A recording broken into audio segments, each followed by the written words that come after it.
Kanina pala ay may pinuntahan ako. Gusto nyo bang malaman kung ano ang pinuntahan ko?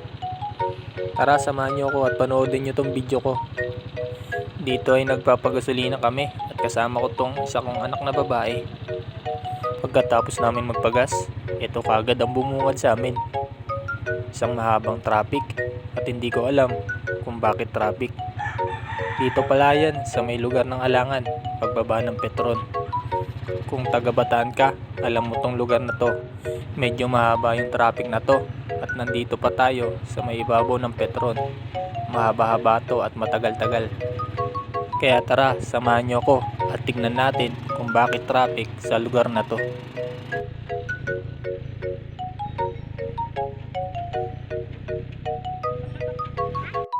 Dito nga sa may pagbaba namin, akala ko ito na yung dahilan kung bakit traffic dito sa may Barangay Alangan o dito sa may lugar ng Alangan. Dito kasi ay ginagawa yung daan. At ang akala ko ay ito na ang dahilan.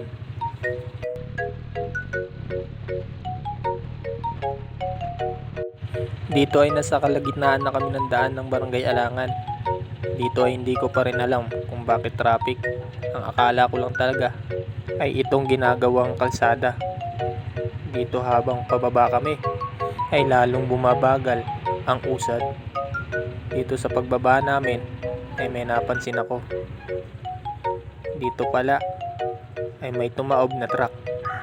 Ito pala ang dahilan kung bakit traffic dito sa may Barangay Alangan. Lagi na lang may nadidisgrasya dito.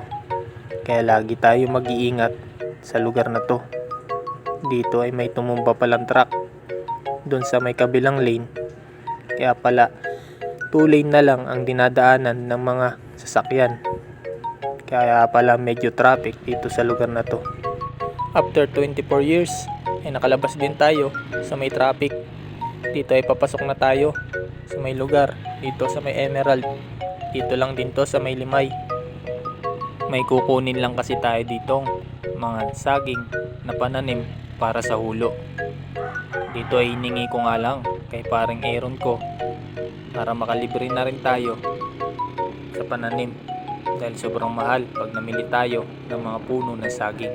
Pero kung mabubuhay natin at mapapabunga natin ang mga puno ng saging na yan, ay papalitan na lang natin ng bunga para hindi naman nakakahiya sa paghingi natin sa mga punong ito.